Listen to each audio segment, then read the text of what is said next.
Peso chese. Depends on your oil. Baby anani peduani arena chini nyina no. Abe greasy. Me Google, me dey be Google. Na dia kano, me dey go fridge. Ti me dia kano me dey so freezer.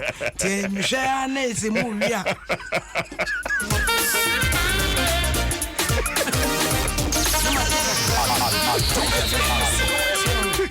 Wanya ne sa. Ebeye yi. Odoba Frank so sharing from Amsterdam. And then I say Amsterdam for no. Omaba pa NS Boating and Afi Odoba Frankie. Good morning to you. Guys. See, just a quick one. It'll be the message about Ghana for saying. I'll say good morning to you guys. I'm listening to you. Now, this Zongo boys taking the traffic laws into their own hands didn't start today. MTTD officials look on helplessly because they don't get the necessary support from their superiors and the public. It is as if escorting the dead is an emergency issue in this country. We have created the environment we find ourselves in. Kofi Esel. Okay, so Christian Kwechu, I say you guys should leave NDC. They are not ruling government.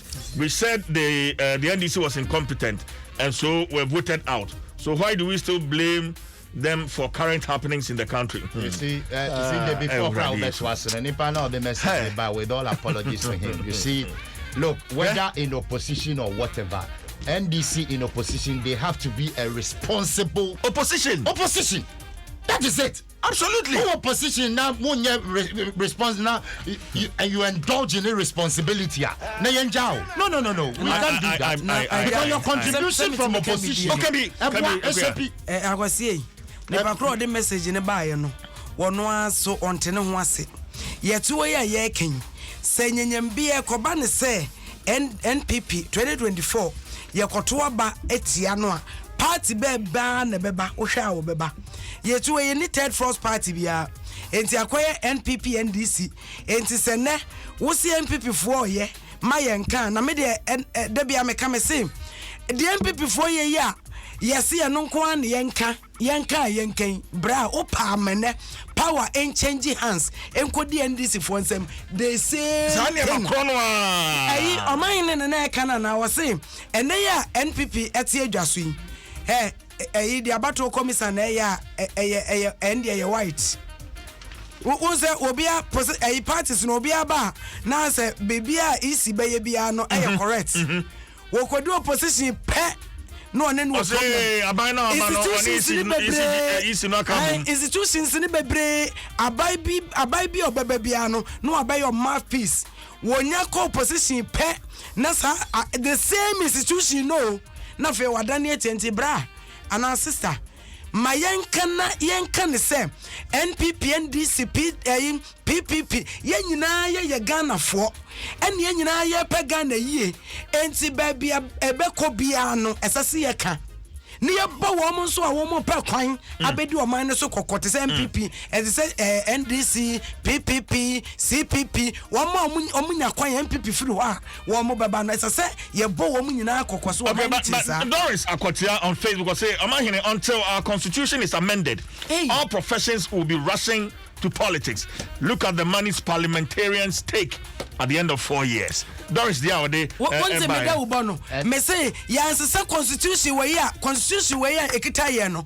Aye kotobe kuma eno na ebo ye fam constitution we ya na mo mampani kwan say who appoint chief of defense staff, who appoint IGP no ne time crossa so no. Sama no contract nka ho e wa bre nipa edaso police service no mu a wo mo so aduru same position no a wo betimi aye IGP no. Sade na no orese edunkete aka ye no eye pepe ni nyina ye constitution kuran ya ansesa no ye bekoso abre akwan aye demonstration from kumipreko demonstration ebe pemune nothing has changed enti ade ebe boa ye so man ene se ye besesa constitution ene wo be every university opese owura politics mefiri so koye mpia ene obetumi enya 6 billion at the end of 4 years na nka be ye den na CJ wo be a popesi dan de agya wo be ka se me ton dan no wo bra na mka me yere kro anyem me yere nya ene mabusuafo nya ba bi ntra ma ton dan ne kopre parliamentary seat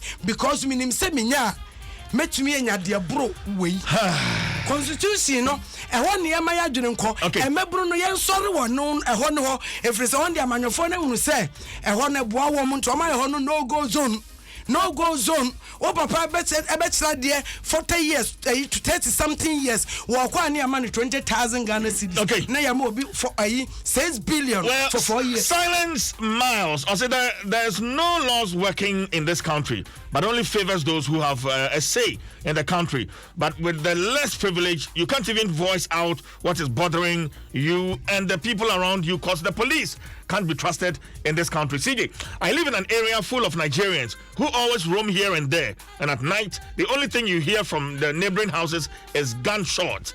Kaswa, to be precise. It is a pity you live in your own country and you have foreigners who affect your security. Silence Miles there, and also admire on Facebook. And no, we should say God bless you too. Kenny G, or say, Amahini, you have said it all. The journalist in Ghana knows everything. Thank you very much, and may God bless you. Kenny G, there or they Facebook. And no Gideon Nana Obri Yabwa. This is very shameful. So are they coming to be our next leaders? Oman Ghana and also Ediba and Michael Tego. They start with this kind of characters and come and enter politics with it. I'll say that's why our politics has become so dirty. Look at the country now. Michael Tego, yeah, on also Ediba or Facebook. Yeah.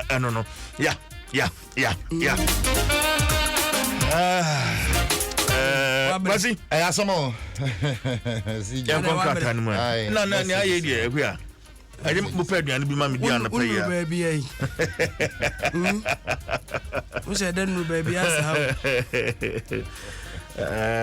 nene nsama piepie adio ya do bonkrata no mama nsam obi aba enen so ye ne enai pani pa Professor Atefa ya ne no won komo twetwe nti nsam bi se bi e wo Ghana card ho ani ayi nyina no stay with us no nkono pepepe ya san komo twetwe no ayi wonim bi ya de bebro CJ ayi ensanchurofo asemi ya yeken me hunu se enema ne bi wo hono ma eni kwanza ensanchurofo edi akire ho se Greater Accra Regional Minister ne moves ya wo ye yo so opese Accra ye clean na ene agogroshi onion sellers ne scrap dealers ne honkro ne bayi ye tumu nyina asam nkoya mamo asase ne bi beginning no na onion sellers ne se wo masase ne swa wo nko awi akire wo mko se scrap dealers ne so wo masase swa wo nko na ye ya ne ya ansa njofo yi ya say dro ne de microphone akotuatua wo ma no na mo ye ntroba mo ye de ne ebedie na ne da ban na dwuma ne nyine betumi aye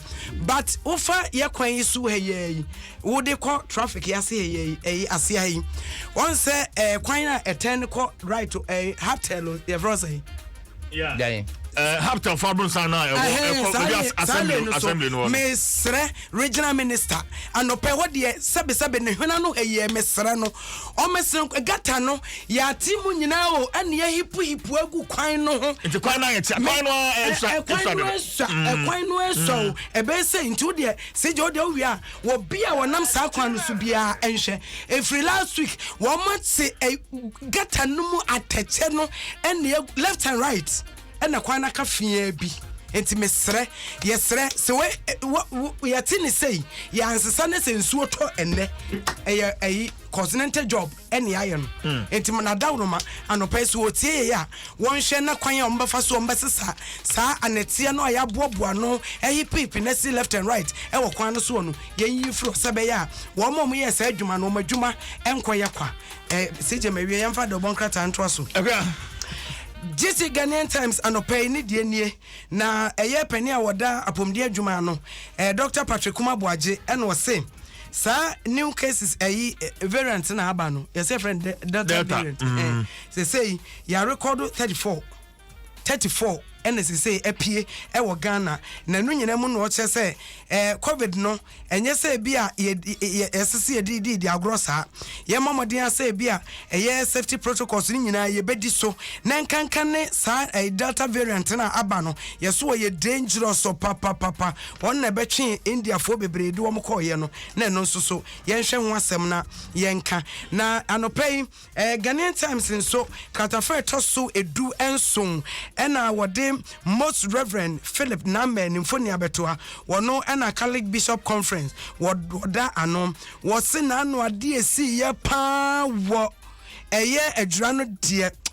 Se kasa Ghana pa na sa de ni si ya so woni ha enkobeji achinye na wose enyenyenyenyenyenyenye nemom independent probe enenenka ebeboa ena ya pa obie no nso nti se ye eno no ye hunu se ye independent se nye independent ye beya no se wo ma wo madwuma ho ente wo ma wo madwuma ne nya yie efri se committee no de ya ate ena no aya waso wasi wo god ye yeteye ankosiaga yakoto aba ewo yi Tachiman North etu ototoyi eno yankos ayanhunu so ena aha adwran so de aba says ye ka eniema SCC brutalities ene ho committee ya tetetete a ewi echi yankosi aga we die yesre omoma enkosi aga I'm from the Daily Guide and twaso na Daily Guide kasafa etoso ensia COVID ya na Ghanaian Times ebo hu derui enra Director General of Ghana Health Service Dr. Patrick Kumabwaje Asian Central for the Tuja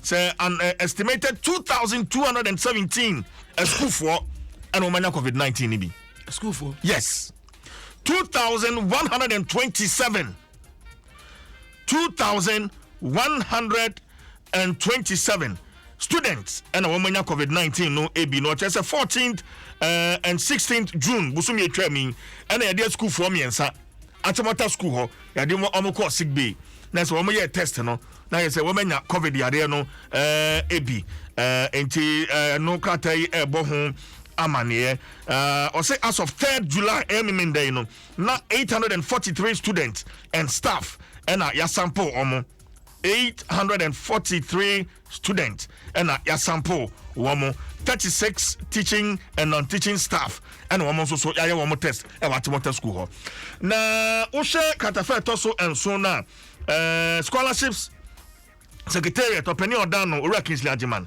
na we asemde na say Ghana sikabotin 85 million any sika ya de ba so a school for 55,000 on scholarship 85 million Ghana cedis. And yade babe so school for 55,000.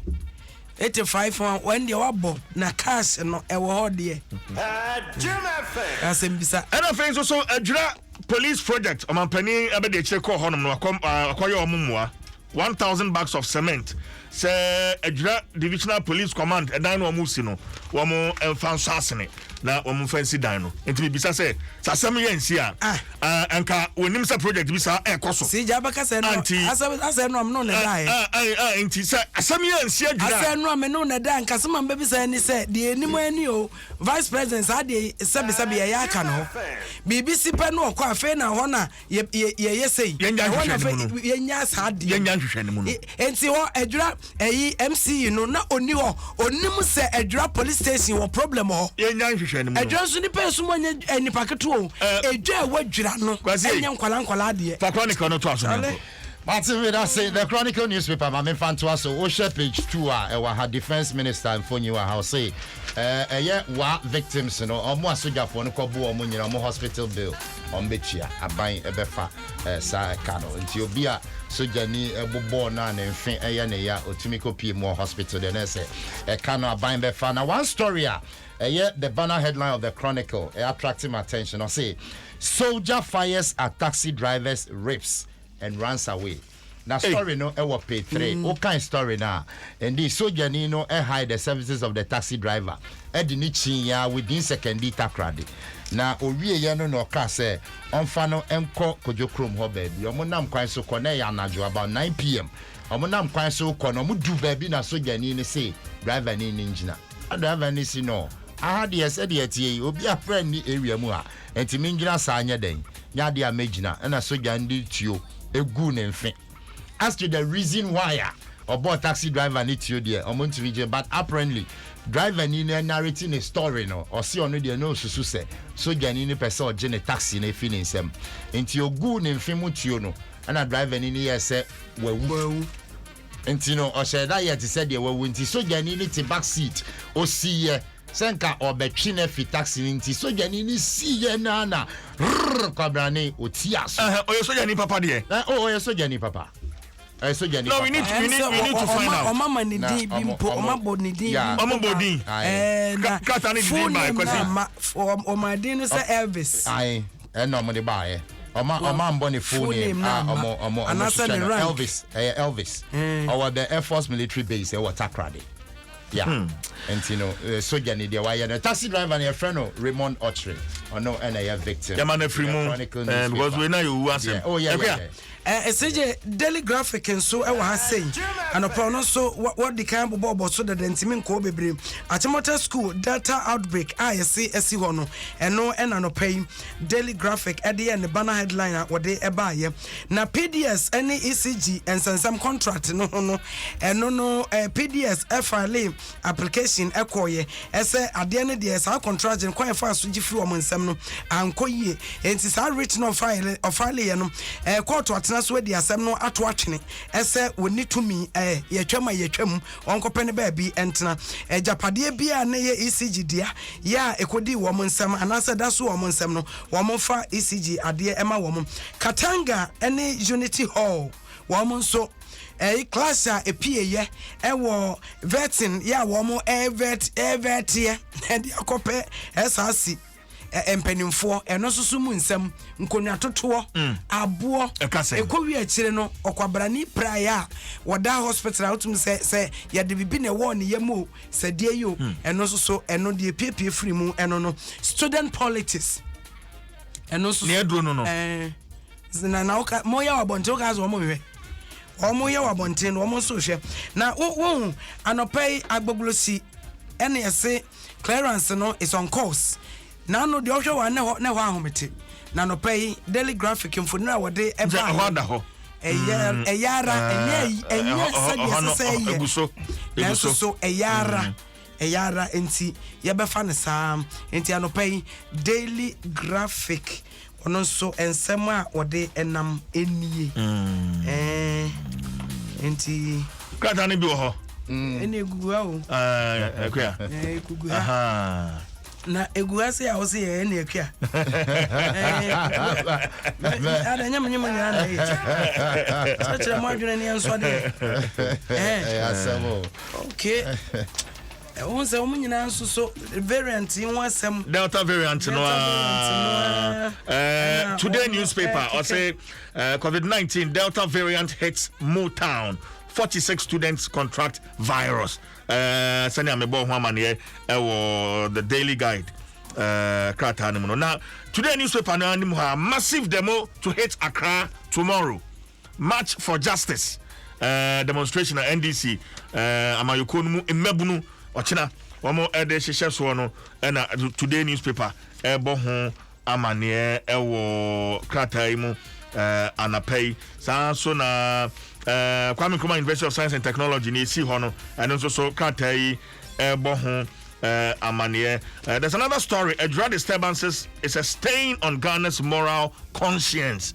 Na we to be kwachi former Minister of National Security. Atroka ta tin e course so e wadra no. Ade a entwaye na egu oman no animu ase. Kata today newspaper bohun amane. Demo na be so de watching no o se sisi ade o ma ye hu arrangement na ade nyina be ba so omo ye sure won se nenka yewura security analyst papai mmoni de na me Paul Boatin na no ka bibi se oman ni mu aye enti senke be ya enka NDC 4 enwene hu biem fe so oman ni mu aye pa that sa na aseme nsumi hu no mom me de eja from a layman point of view metinchen a sana mehu no tin se bia enka wo mu tie papa yi na wo mu apusi akwanimu kakra demonstration de eyomanfo ya sede bibia nkoyie ne se yesusu se wo se yetie hu gumontia bibia ni se stop ye enenso so ye ni nyina so ne ye hwese o man no ankasa so security ye mbambo ho nsem so eno so betumi akoma a generate into bibi fufro anase sei enti wo se ni nyina no ye keka ne emesi enu free say o man ye timisije ye ni ba bia ko I tell you what trade Cote d'Ivoire ayi Africa what French kasa oui Togo Je comprends français? Je parle français un peu. Mais moi, je comprends français un peu. Ok. Et si, mais, non, il y a des. Dit, already at home, I'm not here. Mais non, c'est bien, as un body. On sait. Tu comprends français? Oh, petit à petit, l'oiseau fait sonner. Eh, non.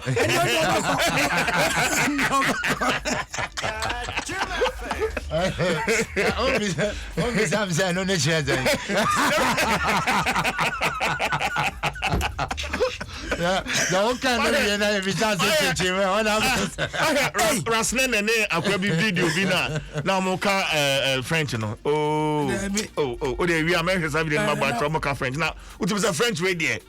En fa kwa mu ba bia. E broken. Oh, ana amaya atwa ye nwosie nyina so kasa wo mo ka no no. Na bada no akotera wo man a emu kasa wontiem. Enti yen hwe saade no.